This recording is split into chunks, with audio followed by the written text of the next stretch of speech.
আপনি কি জানেন পবিত্র কোরআনের কোন সূরাটি রাসূল সাল্লাল্লাহু আলাইহি ওয়াসাল্লামের চুলে অকালে বার্ধক্য এনে দিয়েছিল? বিশ্বনবী, যিনি ছিলেন সাহসের প্রতীক, তিনি কিসের ভয় বলেছিলেন সূরা ওয়াকিয়া আমাকে বৃদ্ধ করে দিয়েছে? মক্কার কাফেররা যখন পরকাল নিয়ে হাসাহাসি করত, তখন এই সূরার আয়াতগুলো তাদের মুখের হাসি কেড়ে নিয়েছিল। কেন এই সূরাকে বলা হয় ধনী হওয়ার অলৌকিক চাবিকাঠি? কি এমন গোপন রহস্য লুকিয়ে আছে এর ৯৬টি আয়াতে, যা আপনার দুনিয়ার অভাব আর আখিরাতের ভয় দুটোই দূর করে দিতে পারে? আজকের ভিডিওতে আমরা উন্মোচন করব সূরা ওয়াকিয়া নাজিলের সেই লোমহর্ষক প্রেক্ষাপট এবং এর পিছনের অজানা কাহিনী। Subscribe for more exciting videos. ঘটনাটি মক্কার। ইসলাম তখনও ছড়িয়ে পড়েনি। মক্কার ধনী এবং প্রভাবশালীরা রাসূল সাল্লাল্লাহু আলাইহি ওয়াসাল্লামের কথা শুনে অবজ্ঞা করত।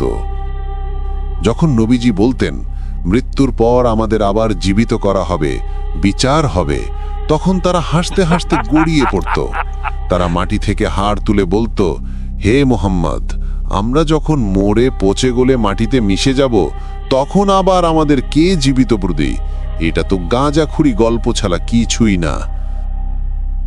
তাদের এই অহংকার আর অবিশ্বাসের জবাব দিতেই আল্লাহ রাব্বুল আলামিন নাজিল করলেন এক প্রলয়ঙ্করী ঘোষণা, সূরা আল ওয়াকিয়া। শুরুতেই আল্লাহ কোনো ভূমিকা না করে সরাসরি বললেন, ইদা ওয়াকাতিল ওয়াকিয়া, অর্থাৎ যখন সেই নিশ্চিত ঘটনাটি ঘটবেই। আল্লাহ এখানে যদি বলেননি, বলেছেন যখন, অর্থাৎ কিয়ামত এতটাই নিশ্চিত যে তা ঘটবেই, আর তখন মিথ্যা বলার বা পালানোর কোনো সুযোগ থাকবে না। এই সূরাটি কেন রাসূল সাল্লাল্লাহু আলাইহি ওয়াসাল্লামকে চিন্তিত করেছিল?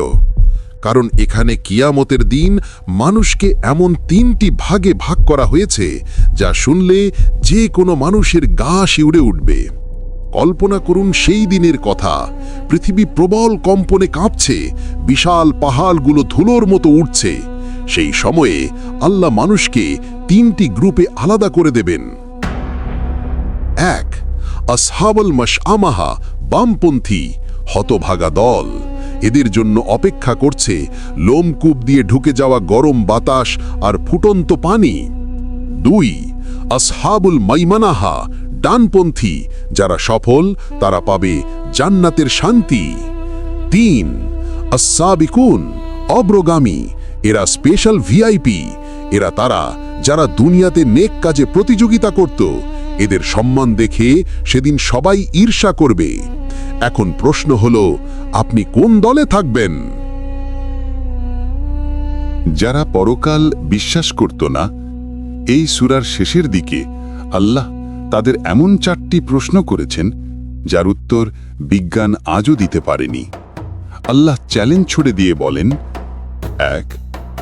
তোমরা যে সন্তান জন্ম দাও, সেই জীবন কি তোমরা সৃষ্টি করো নাকি আমি? ২. তোমরা যে মাটির বুকে বীজ ফেলো, তা থেকে ফসল কি তোমরা ফলাও নাকি আমি? ৩. তৃষ্ণার্ত হলে যে পানি পান করো, তা মেঘ থেকে কে বর্ষণ করে, তোমরা নাকি আমি? মক্কার কাফেররা এই আয়াতগুলো শুনে স্তব্ধ হয়ে গিয়েছিল, কারণ তাদের কাছে এর কোনো উত্তর ছিল না। এই যুক্তিগুলো আজও নাস্তিকদের চিন্তায় ফেলে দেয়। ভিডিওর শুরুতে বলেছিলাম কেন এই সূরাকে ধনী হওয়ার চাবিকাঠি বলা হয়। শুনুন সেই বিখ্যাত ঘটনাটি। বিখ্যাত সাহাবী হযরত আব্দুল্লাহ ইবনে মাসউদ রাদিয়াল্লাহ তখন মৃত্যুশয্যায়। ইসলামের ৩য় খলিফা হযরত উসমান রাদিয়াল্লাহ তাকে দেখতে এলেন। উসমান রাদিয়াল্লাহ দেখলেন ইবনে মাসউদ খুব সাধারণ অবস্থায় দিন কাটাচ্ছেন। তিনি তাকে কিছু সরকারি ভাতা বা স্বর্ণ মুদ্রা দিতে চাইলেন, যাতে তার মৃত্যুর পর তার মেয়েদের কোনো কষ্ট না হয়। কিন্তু ইবনে মাসউদ রাদিয়াল্লাহ সেই টাকা ফিরিয়ে দিলেন। তিনি মুচকি হেসে বললেন, হে উসমান, তুমি কি আমার মেয়েদের দারিদ্র্যের ভয় দেখাচ্ছ? আমি ওদের এমন এক সম্পদ দিয়ে যাচ্ছি যার পর ওদের আর কারো কাছে হাত পাততে হবে না। আমি ওদের শিখিয়েছি সূরা ওয়াকিয়া। রাসূল সাল্লাল্লাহু আলাইহি ওয়াসাল্লাম বলেছেন, যে ব্যক্তি প্রতি রাতে সূরা ওয়াকিয়া পাঠ করবে, দারিদ্রতা তাকে কখনো স্পর্শ করবে না। বাইহাকি।